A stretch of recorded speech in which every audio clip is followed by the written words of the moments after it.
এত রাগ ভালো নয়, রাগলে তোমাকে লাগে ভয়।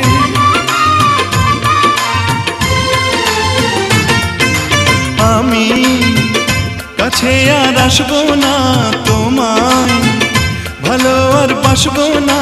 কথায় কথায় তুমি কেন এত জ্বলে যাও? ও সাথী আমার, তুমি কেন চলে যাও? কি দোষ করেছি এ কথা বল।